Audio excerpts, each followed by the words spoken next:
Start करने जा रहे हैं न्यूटन्स लॉज ऑफ मोशन का लेक्चर थर्ड, और नाम भी है थर्ड लॉ। तो चलो स्टार्ट करते हैं। आसान सा है, इसके अंदर हम लोग बेसिक कंसेप्ट सीखेंगे, फिर नेक्स्ट लेक्चर से आपके कनेक्टेड ब्लॉक के प्रॉब्लम स्टार्ट हो जाएंगे, वहां से असली लॉज ऑफ मोशन आ जाएगा। देखो, तो न्यूटन का थर्ड लॉ ये कहता है to every action there is equal and opposite reaction. मतलब ये सिंपल ये बताता है दुनिया में दो तरीके की फोर्सेज होती हैं, एक्शन और रिएक्शन फोर्सेज। अब जैसे एक एक पॉइंट हम लोग क्लियर करते जाते हैं। When a body exert a force on another body then second body also exert equal and opposite force on the first body. जैसे एग्जांपल के लिए आप ले लो कि एक टेबल है, इस टेबल के ऊपर हमने ये बुक रखी हुई है, तो इस बुक के वेट के कारण ये टेबल के ऊपर प्रेशर एक्सर्ट कर रही होगी। इस फोर्स को हम बोलेंगे रिएक्शन फोर्स यानी नॉर्मल रिएक्शन। तो बुक ने ब्लॉक के ऊपर या इस बुक ने टेबल के ऊपर जो रिएक्शन फोर्स लगाया नीचे लगाया, तो this is the reaction force या normal reaction exerted by book on table. इसको हम आगे अभी और डिटेल से डिस्कस करेंगे। तो सिमिलरली टेबल ने इसके ऊपर रिएक्शन फोर्स लिया ऊपर की तरफ, तो ये एक्शन हो गया, तो ये इसका रिएक्शन हो गया। This is the normal reaction exerted bye table on book. अच्छा, अब एक एक स्टेटमेंट आगे बढ़ते चलते हैं। तो when a body exert a force on another body the second body also exert equal and opposite force. तो ये जो फोर्सेस लगेंगी ये इक्वल और अपोजिट रहेंगी। डायरेक्शन तो आप देख ही रहे हो अपोजिट है, मैग्नीट्यूड इनका इक्वल रहेगा। दूसरा, forces in nature always exist in pair, a single isolated force is not possible. अब ये बड़ा इंपॉर्टेंट पॉइंट है। जैसे आप कोई भी दो ऑब्जेक्ट या नेचर की फोर्सेस को आप कंसिडर कर लो, जैसे दो चार्जेस ले लो, फंडामेंटल फोर्सेस ले लेते हैं। तो दो चार्जेस के बीच में फोर्स ऑफ अट्रैक्शन एक्ट करती है, ठीक है, या फिर फोर्स ऑफ रिपल्शन होती है। तो जितनी ये इस पे लगाएगा उतनी ये इस पे फोर्स ऑफ अट्रैक्शन लगाएगा, और अगर रिपेल करेंगे तो भी दोनों एक दूसरे को इक्वल एंड अपोजिट फोर्स से रिपेल करेंगे। तो सेकंड पॉइंट का मीनिंग ये है कि नेचुरल फोर्सेस जो होती हैं, जो फंडामेंटल फोर्सेस होती हैं, these always exist in pair, और इनका सिंगल आइसोलेटेड होना किसी भी तरीके से पॉसिबल नहीं है। जैसे मैग्नेट होगा तो दो पोल होंगे, एक नॉर्थ पोल होगा और एक साउथ पोल होगा। नॉर्थ साउथ के ऊपर फोर्स लगाएगा, साउथ नॉर्थ के ऊपर। ग्रेविटेशनल के अंदर भी दो ऑब्जेक्ट एक दूसरे को अट्रैक्ट करेंगे, एक दूसरे को अट्रैक्ट करेगा तो दूसरा पहले को। तो जितनी फंडामेंटल फोर्सेज हैं, सारी fundamental forces always exist in pair. A single isolated force is not possible. Any agent applying a force, जैसे मान लो मैं इस बोर्ड को यूं करके रब कर रहा हूं, तो मैं बोर्ड के लिए हो गया एजेंट, ठीक है ना, क्योंकि मैं इसके ऊपर बाहर से फोर्स एक्सर्ट कर रहा हूं, तो ये बोर्ड भी मेरे ऊपर रिएक्शन फोर्स एक्सर्ट करेगा। तो यही पॉइंट थर्ड का मतलब है, any agent applying a force also experiences a force equal in magnitude but opposite in direction. The force applied by agent is called action and the counter force is called reaction. तो मैंने board के ऊपर लगाया action, तो board ने मेरे ऊपर equal और अपोजिट दे दिया रिएक्शन। तो ये सिंपल स्टेटमेंट का मीनिंग है। Action and reaction can never act on same body. तो एक ही बॉडी के ऊपर एक्शन रिएक्शन नहीं। तो अगर मैं इस बोर्ड के ऊपर, ये थोड़ा ना खुद के ऊपर ही मैं एक्शन रिएक्शन ले लूंगा, हाँ, तो दो बॉडीज का कॉन्टैक्ट में होना बहुत जरूरी है। जब तक दो डिफरेंट बॉडीज नहीं होंगी, एक्शन रिएक्शन का फोर्स कभी एग्जिस्ट नहीं करेगा। चार्जेस ही ले लो ना, तो दो अलग अलग चार्जेस होने बड़े जरूरी है। अलग अलग से मतलब एक ये नहीं कि खुद का चार्ज खुद के ऊपर ही फोर्स एक्सर्ट कर लेगा, नहीं। तो एक्शन रिएक्शन के लिए हमेशा दो बॉडीज का होना बड़ा जरूरी है। तो it never acts on same body. If we are so, the total force on the body would have always been zero. That way body always remains in equilibrium. तो अगर एक सिंगल बॉडी के ऊपर ही फोर्स लगती रहती, तो वो single body अगर खुद के ऊपर ही फोर्स लगाती रहती तो कभी भी नहीं चल पाती। नेट फोर्स हमेशा जीरो रहती और वो हमेशा इक्विलिब्रियम में रहती। तो ये था हमारा fourth point. Fifth point, if FAB force exerted by body A on body B, this is called action, and FBA reaction force. तो थर्ड लॉ ये कहता है जितना एक्शन होगा उसके इक्वल और अपोजिट रिएक्शन होगा। ये मैंने आपको पहले ही क्लियर कर दिया। अब इसी तरीके के कुछ छोटे छोटे थ्योरी पॉइंट्स और हैं। जैसे अब बहुत सारे एग्जांपल ये बुक वाला मैंने आपको दे दिया। The book lying on table exert a force on table which is equal to the weight of the book, this is called the force of action. The table supports a book applies equal and opposite normal reaction. तो ये जो table book के ऊपर लगा रहा है इसको वो बोल रहा है रिएक्शन फोर्स है, और बुक ने जो टेबल के ऊपर लगाया वो हो गया एक्शन का force. Similarly as the system is at rest, net force is zero, therefore force of action and reaction must be equal and opposite. तो हमेशा एक्शन और रिएक्शन के फोर्सेस जो रहते हैं वो इक्वल और अपोजिट रहते हैं, ये भी हम डिस्कस कर चुके हैं। अब जैसे इसको देखो, swimming is possible due to third law of motion. अब स्विमिंग करते वक्त क्या होता है, स्विमर पानी को पीछे धक्का देता है, तो ये हो गया एक्शन, पानी उसको आगे की तरफ फोर्स लगाता है, वो होता है रिएक्शन। तो स्विमिंग पॉसिबल होती है due to Newton's third law. ये कंसेप्चुअल बना के बहुत पूछा जाता है। When a gun is fired, bullet move forward, action, the gun recoils is called reaction.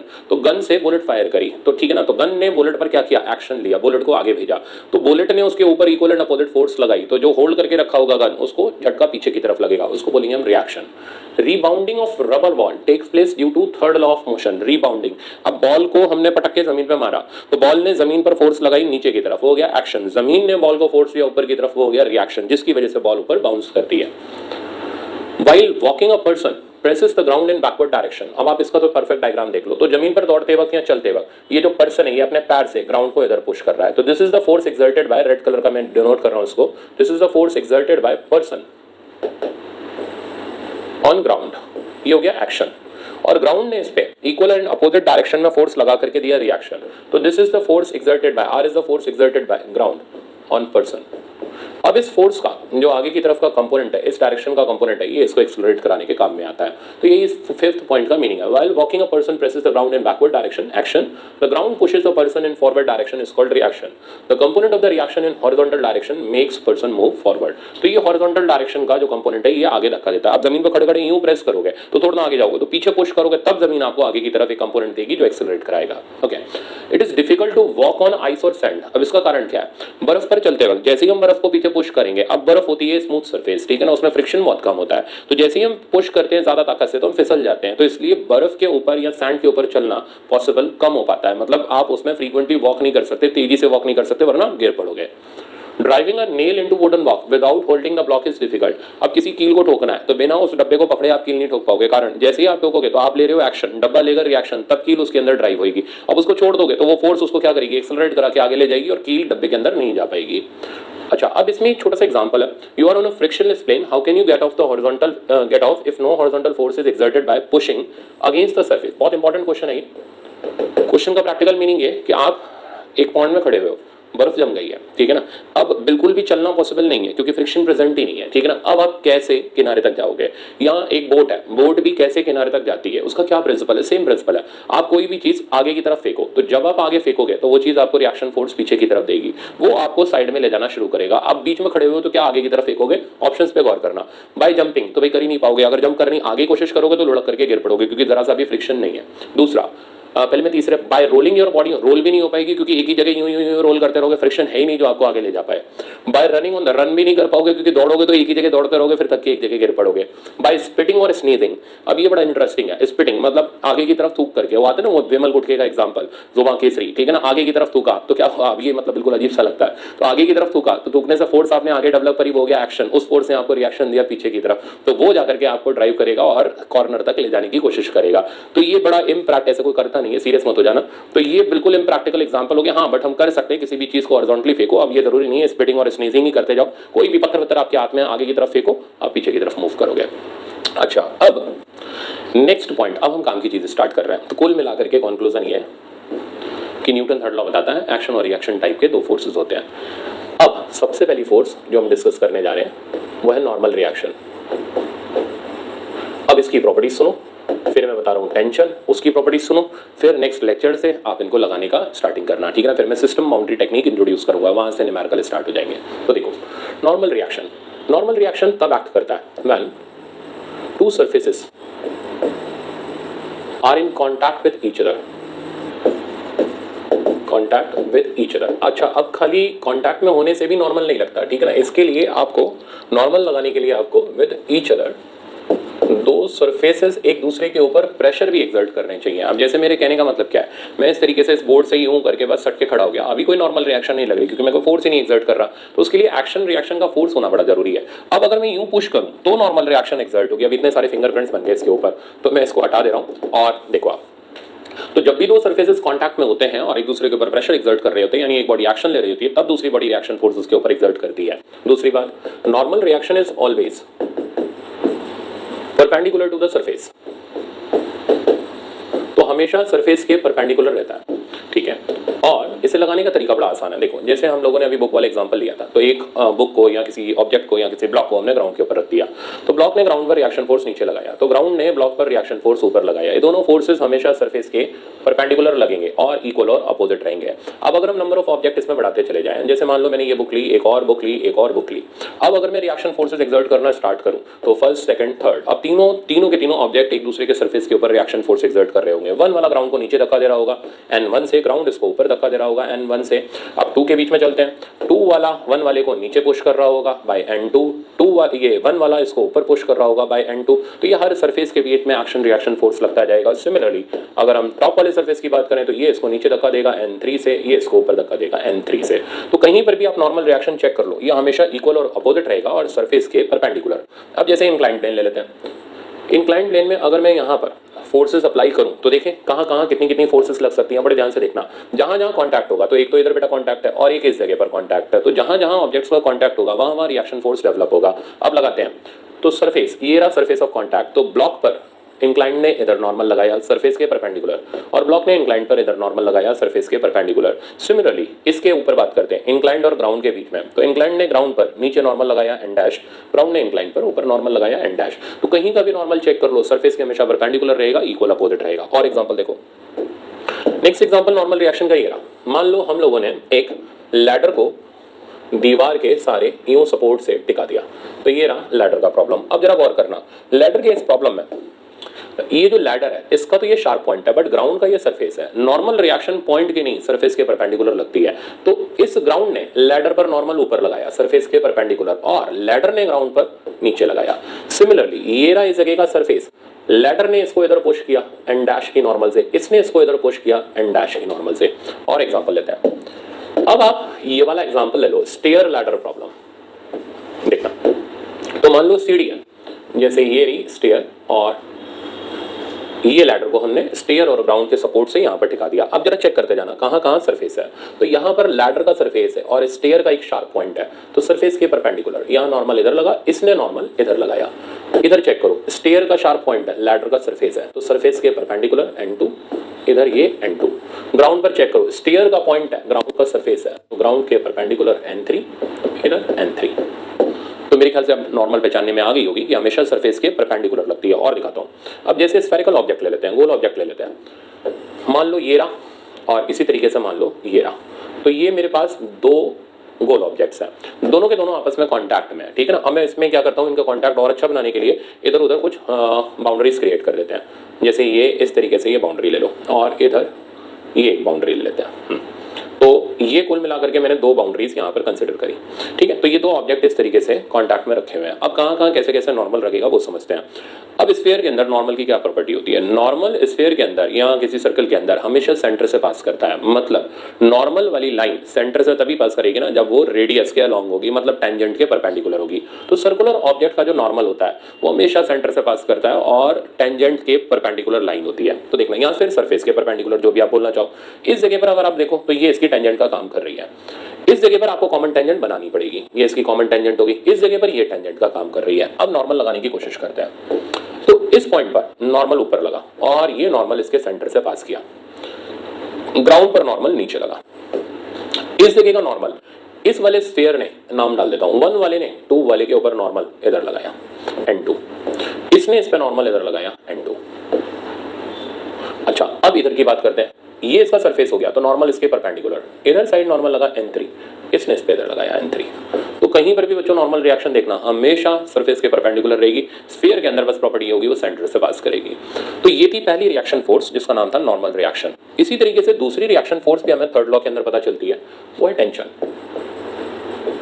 अब टेंशन लगती है रोप या फिर स्ट्रिंग के अंदर।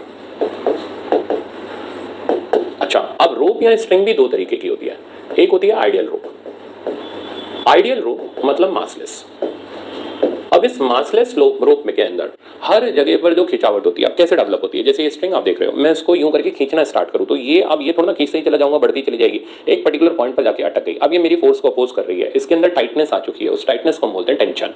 तो जब हम स्ट्रिंग को खींचते हैं तो खींचने से जो टेंशन डेवलप होती है, ऐसी टेंशन को बोलते हैं इलोंगेटिव टेंशन, ठीक है ना। अब मैं तो इसे इलोंगेट कराने की कोशिश कर रहा हूं, बट ये मेरे मोशन को अपोज कर रही है, अंदर की तरफ मेरे को पुल करने की कोशिश कर रही है। तो खींचने से जो टेंशन डेवलप होती है उसको बोलते हैं इलोंगेटिव टेंशन। अब ये पेन आप देखो, अच्छा इस स्ट्रिंग को ही देखो, अभी अगर मैं इसे अंदर पुश करूं तो ये आराम से मुड़ गई और इसने मेरे मोशन को अपोज भी नहीं किया, तो इसमें कोई कंप्रेसिव टेंशन डेवलप नहीं हो पाई क्योंकि ये इजीली फ्लेक्सिबल है, आराम से मुड़ जा रही है। बट अगर ये पेन देखो, खींचूं तो भी नहीं बाहर जा रहा, यानी ये इलोंगेटिव टेंशन भी बियर कर लेता है, और पुश करूं तो भी अंदर नहीं जा रहा, यानी मेरे मोशन को अपोज कर रहा है, यानी ये दोनों तरीके की टेंशन झेल लेता है।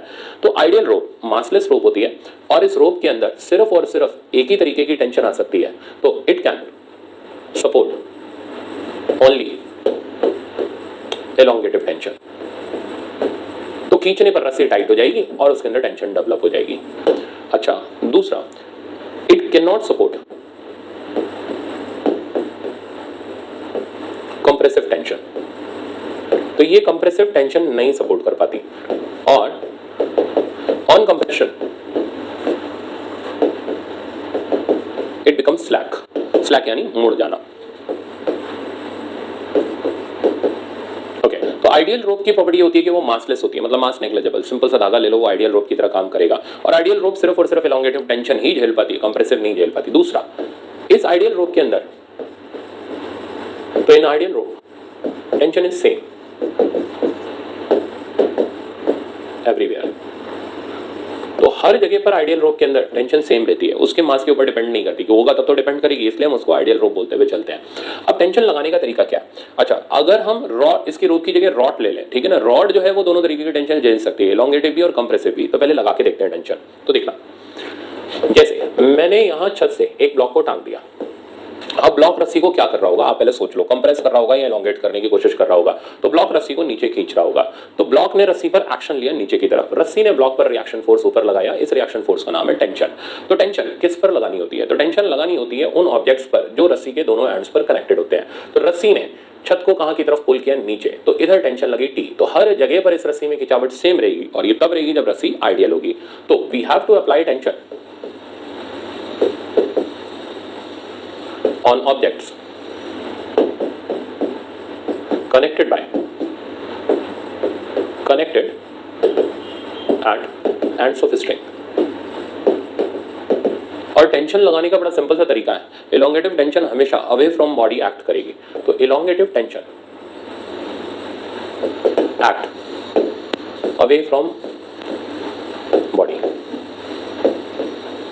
अब जैसे और बहुत सारी एग्जांपल हम सेट करते हैं। मान लो ये स्ट्रिंग है, और इस स्ट्रिंग को मैंने यहाँ से खींचने की कोशिश करी, तो मैं इस तरीके से इसको खींच रहा हूँ, तो खींचने से इसके अंदर टेंशन डेवलप हुई, और वो टेंशन कहाँ की तरफ लगेगी? बाहर या अंदर? तो मैं इसे बाहर खींच रहा हूँ, तो ये रिएक्शन फोर्स कहाँ की तरफ डेवलप करेगी? अंदर। तो टेंशन हमेशा जो भी बॉडी पुल करने की कोशिश कर रही है उससे अवे की तरफ एक्ट करेगी। तो ये डायरेक्शन हो गया कौन सी टेंशन का? एलोंगेटिव। सिमिलरली इस जगह पर देखोगे तो भी टेंशन इधर की तरफ आ जाएगी, यानी टेंशन को लगाने का बड़ा सिंपल तरीका, अवे फ्रॉम बॉडी, जिस भी बॉडी पर लगाना चाहते हो elongative tension away from body. Similarly अगर हम इसकी जगह एक रॉड ले लें, ये तो था ideal thread, ideal massless thread. अब अगर हम एक रॉड ले लें, तो जैसे मेरे पास ये एक थिक रॉड है, ठीक है, अब इस थिक रॉड को अगर मैं खींचूं इस जगह से, तो खींचने से इसके अंदर एलोंगेटिव टेंशन डेवलप होगी, वो अंदर की तरफ मेरे मोशन को रोकने की कोशिश करेगी। तो ये एलोंगेटिव टेंशन का डायरेक्शन हो गया। बट अगर मैं इसी रॉड को कंप्रेस करूं, यानी अंदर की तरफ पुश करूं इसको, तो अंदर की तरफ पुश करने पर मैंने जो फोर्स लगाई वो फोर्स होगी कंप्रेसिव फोर्स। और इस सिचुएशन के अंदर यूं इस तरीके से धक्का देने पर अब ये जो टेंशन डेवलप करेगी, ये टेंशन आ जाएगी बाहर की तरफ। तो ये डायरेक्शन हो गया कंप्रेसिव टेंशन का।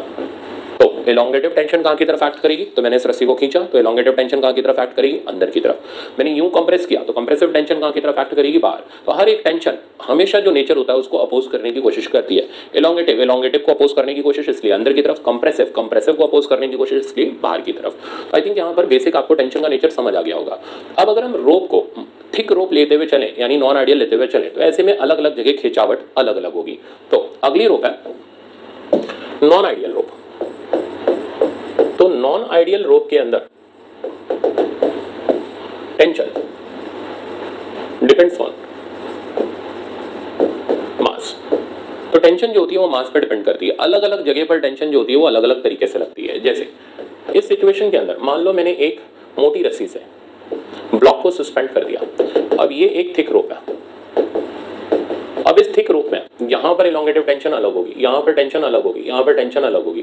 तो T dash T double dash. तो टेंशन इज डिफरेंट एवरीवेयर, हर जगह पर इस टेंशन का नेचर जो मिलेगा वो अलग अलग देखने को मिलेगा। हाँ, कभी कभी सेम भी हो सकती है, बट वो कब होगी वो हम न्यूमेरिकल में एनालाइज कर लेंगे। तो फिलहाल अब बहुत सारी अब हम जो कंसिडर करेंगे अभी वो आइडियल रोप होगी। फिर जब आप इसमें परफेक्ट हो जाओगे फिर मैं नॉन आइडियल रोप लूंगा।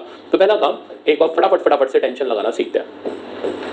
अब जैसे ये कनेक्टेड ब्लॉक्स हैं 1 2 3, आप सबसे पहले ये बताओ क्या सारी की सारी रस्सियों के अंदर एक बराबर खिंचावट आ रही होगी? नहीं, इस रस्सी ने तीनों को हैंडल कर रखा है, तो इस रस्सी के अंदर सबसे ज्यादा खिंचावट होगी, फिर इसके अंदर, फिर इसके अंदर। तो अगर रस्सी अलग है तो टेंशन भी अलग अलग होगी। तो हम टेंशन को डिफरेंट तरीके से डिनोट करते हुए चलेंगे। तो चलो आजो लगाते हैं। कहाँ लगानी है? Away from body. नहीं याद होता तो टेंशन को दूर भगाओ, सिंपल सा नारा याद कर लो। तो इस बॉडी पर टेंशन इधर लगा, नाम T1। इस बॉडी पर टेंशन इधर लगा, नाम T1। तो रस्सी एक है तो टेंशन हम एक ही लेते हुए चलेंगे। अब यहाँ रस्सी बदल गई, तो इस टेंशन का नाम T2, इस टेंशन का नाम T2, इस टेंशन का नाम T3, इस टेंशन का नाम T3। तो जब तक रस्सी एक है तब तक टेंशन एक ही नाम से डिनोट करी जाएगी। ओके, सिमिलरली अब हम पुली के अंदर भी काम कर सकते हैं। मान लो ये हमारे पास पुली है, अब हम जो पुली लेते हुए चलते हैं वो भी अभी बता दे रहा हूं, तो ये सारा बेसिक इसमें थर्ड लॉ में क्लियर हो जाएगा आपका। अब हम जो पुली लेते हुए चल रहे हैं ये पुली आइडियल है, आइडियल यानी मासलेस और स्मूथ। ऐसी पुली में जब ये धागा इसके ऊपर से पास करता है तो ये रहा थ्रेड इस पुली के ऊपर से पास कर रहा है और मैंने इधर दोनों तरफ ब्लॉक टांग दिए, तो ब्लॉक तो रस्सी को खींचने की कोशिश कर रहे हैं, बट इस पुली की प्रॉपर्टी ये रहेगी कि ये पुली इस रस्सी को अपने ऊपर रगड़ने नहीं देगी, क्योंकि ये आइडियल है, मासलेस है, स्मूथ है, तो रस्सी इसके ऊपर फिसलती हुई चलेगी, यानी ये पुली घूमेगी नहीं। जैसे आप सपोज करो ये पेन मेरे पास है और ये माइक मैंने इसके ऊपर सस्पेंड कर दिया, तो ये माइक इस पेन को घुमाएगा नहीं, बस यूं फिसलता चला जाएगा। तो आइडियल पुली की प्रॉपर्टी यही होती है कि उसके ऊपर जो स्ट्रिंग होती है वो बस खाली स्लाइड करती जाती है और उसमें कोई फ्रिक्शन डेवलप नहीं होता, क्योंकि हम मान के चलते हैं पुली स्मूथ है। तो प्रॉपर्टी ऑफ आइडियल पुली मैं यहां डिफाइन कर रहा हूं। तो rope will slide without friction on ideal pulley. Okay, दूसरी प्रॉपर्टी, क्योंकि मास ऑफ पुली 0 है इसलिए पुली पर लगने वाली forces on pulley are balanced. तो पुली पर लगने वाली फोर्सेस जो रहेंगी वो एक जैसी रहेंगी, जितनी नीचे लगेगी उतनी फोर्स ऊपर लगेगी। अब हम टेंशन लगाते हैं। सबसे पहले शुरुआत ब्लॉक से करते हैं, तो क्योंकि ब्लॉक खींच रहा है तो टेंशन अवे फ्रॉम बॉडी हम लगाते हुए चलते हैं। तो ब्लॉक पर जो टेंशन लगी वो ऊपर, क्योंकि रस्सी एक और बीच में कोई फ्रिक्शन नहीं, हर जगह टेंशन सेम रहेगी, यहां पर लगाते हैं। अब ये टेंशन पुली पर लगने वाली टेंशन आ गई, ये नीचे की तरफ अवे फ्रॉम पुली, सिमिलरली ये अवे फ्रॉम पुली।